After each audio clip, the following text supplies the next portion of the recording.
Welcome to the NBA Coast to Coast podcast brought to you by lineups.com. Nate and Josh here with you guys on Thursday with 8 games in the NBA. We've got some sides and totals looks here for you, as well as the player props that we've got. So make sure to subscribe to that channel. Continue to follow along all season with us. We're going to get right into things here, talking about this Heat and Bulls game, Nate. And you're talking about the Heat being able to cover on the road. Yeah, it's a really weird situation where they're going to play 3 straight times due to a postponement earlier this month. But it seems the Bulls are not going all out for this first meeting. They're sitting Giddey, Huerter, and Jalen Smith on a back-to-back. Trey Jones, of course, still out.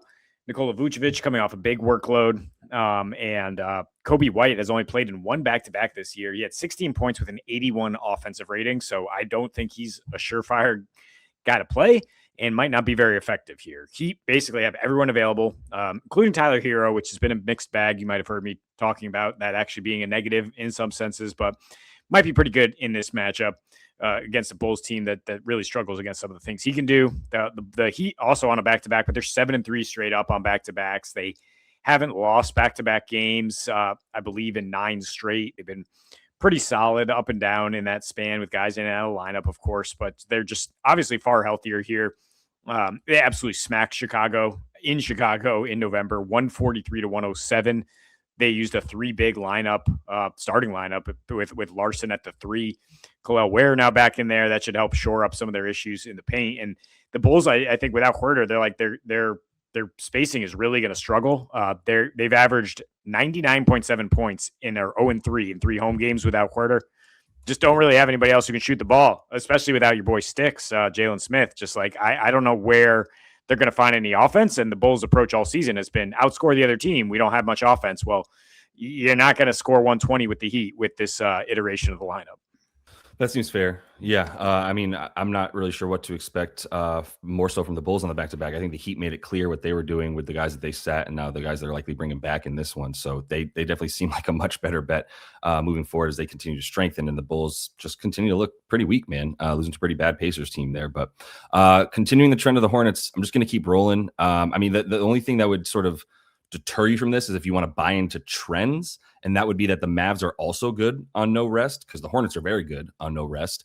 But the key here is the Mavs on no rest this season. If you look at basically the month of January and December, when they played 3 total games on no rest, they've won all 3, and they beat the Rockets, a very shorthanded Denver Nuggets team, and then the Utah Jazz in those 3 games. They also had a different combination of players for the first 2 I mentioned against Houston and Denver than they're going to have in this one, including a man named Anthony Davis. And they were still getting Cooper Flagg was fully healthy as well. He missed the front end, probably going to play. We still don't have the injury report for either team, so I'm not going to take a guess. I'm just going to go talk about the Hornets for a minute and let you know everything I just said about the Mavs is unpredictability for what to expect. I think we can kind of get a sense of what we should expect from the Hornets on the second night of a back-to-back, when they've been doing this sort of strategy for a month or so now, where they play guys less than full minutes on the front end of the back-to-back, and they play them fewer minutes on the second night as well. Instead of playing LaMelo Ball for 36 minutes on the front, not playing him on the back, they actually have brought him off the bench at times and played him 28, 26 minutes in that range. And then he's available for the end of games if they need that. And that's the key that Charles Lee said, is we want LaMelo available at the end of games. And if we have him on, say, like 28 to 30 minutes as his ceiling that we're going to give him, then we need to make sure that he's available in the fourth as well, and down the stretch when we need him. They haven't even really needed him to do as much, especially in their win yesterday. Once again, guys like Moussa Diabate and Brandon Miller was good, but Miles Bridges also picking his spots, being really good in this game, not playing, or at least not putting out the same amount of stats in the last 3 or 4, but he's starting to have to do less because they have a legitimate starting 5 at this point, alongside Khan and Moussa Diabate really filling in alongside what we expected to be the big 3 for the Hornets. If you watched yesterday, you heard us talk about them being the best team in the last 12 games, make it the last 13 games now after a nice game yesterday where they have the best net rating in the league. And I'm buying into the way that they are playing defense on the perimeter a ton. Who's scoring down low for this squad? Like who's really driving other than Cooper, which they have the weapons at this point on defense to be able to handle that stuff. So I like them to cover 4.5 on the back-to-back on the road. Yeah, no guarantees the Mavs bring back any of the guys they sat last night, pretty much throwing that one away. The Hornets have been the best team in the league on back-to-backs, right? I mean, I didn't do it just because I don't want to get caught in the cookie jar. I was like, don't want to mess with the good thing we had last night, both taking the same pick, and it was no sweat. But the Hornets have been handling business lately, and And that's great. And so have the Pistons. I mean, this just dipped in two different directions as we're recording, and it's around 4. And I think if you don't want it right at the 4 or the 4.5 where it's creeping up to, I think Jalen Duren is the best way to get this down here. Whether you go double and then you're at plus 140, or you go just 10 points, 8 rebounds in the Pistons money line. I mean, I think he's probably getting a double here against the Sun squad. That's 8th worst rebounding in the last 15 and 8th worst against the center in particular. Mark Williams, not usually bringing much to the table on that end. For what it's worth, Duren has a double in 3 straight against Mark, including a 16 and 18 line in just 28 minutes against Phoenix. Phoenix, while they were the darling right against the spread early this season, and we're only looking at a small sample here, snapshot, but they're 1-4 ATS their last 5, 0-3 in their last 3, and 2 of those without Booker, 2-4 straight up without Booker, scoring 101 a game without Devin Booker. And you'd say, well, they hung in Detroit without Booker. Like, they only lost by 3. That took an insane shooting night from Grayson Allen, who took 23s, hit 7, and Colin Gillespie being lights out. And Gillespie, even if he's able to go, he's dealing with a sprained shooting hand right now. So I definitely ding him for that. Jalen Green is back on the shelf. I just don't think Grayson Allen can have that kind of repeat performance against a Detroit team that has more weapons defensively at this point. Tobias back at full strength, just playing really well on that end defensively, maybe the best defense in the East at the moment. They're road warriors. They don't even need Cade to have a big game here. And I mean, both these teams will limit assists. So they will do good things defensively, very low total. But I think Detroit, they just feel more comfortable in that type of game, especially with Duren down there, owning the paint. Yeah, it's a good matchup again for Detroit. I think that you kind of actually like them more on the road in these spots where they're just like laser focused and playing really well with their full rotation of guys. Finally, that's what the key is for Detroit, is like when they've been healthy fully, they've been the best team in the East, no question. We'll see what happens when they get to the playoffs, but regular season wise, it seems like they're on the path to claim that 1 seed without the major dips that we've seen from the other Eastern Conference teams like the Knicks, like the Cavs. So going to the Hawks at home here against the Rockets, and I don't mind the Hawks. We just don't have any, like, in terms of covering as well. It's not too big of a spread, 3.5 or so. Both teams on the back-to-back. Atlanta, really nice win against Boston. A little bit unpredictable to me that they were going to win by that much there on the road, but now they're still at home here against the Rockets, coming off a tough game as well, where in the second half, what did they put up, like 38 points or something in the second half after a really high scoring first half against the Spurs. And then Wemby did Wemby stuff where he ended with another 25, 10, and 5 blocks as well. Another nice Wemby game there. Now coming in, I think we're probably saying no Tari. We know Steven Adams is out for the season. That's going to be where I would have given them a bit more of an advantage, is down low, especially with Kristaps still out and just not much rim protection with the combination of Onyeka and some Mo Gay in there as well. And also Christian Koloko getting some minutes as well, but still, that's not impressive enough to stop you if you thought that this Rockets team was going to have their same sort of go to the rim guys, offensive rebounders like Tari Eason and Steven Adams. That would have given you a problem against the Hawks that are certainly weakest in terms of defensive rebounding as a squad, especially when your center is Onyeka Okongwu. Well, I think that's not going to necessarily be the case, but the second chance points not being there for the Rockets just makes me like the under more because of the Hawks' ability to defend the wing, to defend the three. That's what they've been doing, obviously, since they sort of switched things up here. They're still having to hide CJ McCollum a bit, not quite to the level of Trey. We've talked about that a number of times, but the key is I think their defense, when they played slow teams since the trade, these games have averaged closer to like 220, 219. That's been the closer to the number here when they're playing not against like the Pacers that they were able to score 132 against, or a Raptors team at that time that was playing the third fastest in the league when they played them like a few weeks ago. So down for this game to go under 224.5 on the back-to-back for both of them. Yeah, that makes sense. I mean, the Hawks have been so much better defending the paint lately. The Rockets can't do anything outside the paint. Wouldn't really expect that to change here on a short rest. Their offense is it's just been total black and blue games with them. Whether it's one half or the other, it's like somebody's just like the equivalent of going scoreless in an NFL game. Like they're just nobody's scoring in the second half all of a sudden because it's just gross. Player props. Domantas Sabonis is back, man. Back up to 33 minutes now and in the starting lineup after he was initially ruled out, just like weird NBA injury report stuff, but I guess he's a full go. And now facing the Sixers and slow-footed Joel Embiid, who's still getting it done on offense, but still can be had and still like kind of a weak point for people to pick at defensively. Big reason in the last 8, the Sixers are giving up the second most assists overall. They have the worst 3-point defense in the last 8, and they're dead last in defensive rebound rate, leading to second most second chance points. So it'd be 31.5 PRA if you think Domas is gonna do some work on the glass, which he certainly could. But I like the points and assists, particularly because the last 2 he faced, New York and Detroit, are just so good at limiting those things for centers. I mean, just brutal matchups and just barely got hooked under this number. And now you face a much easier matchup. But in these 3, since he's come back, he's immediately first with a bullet in passes, potential assists created. And now we could see Westbrook miss his first game of the season.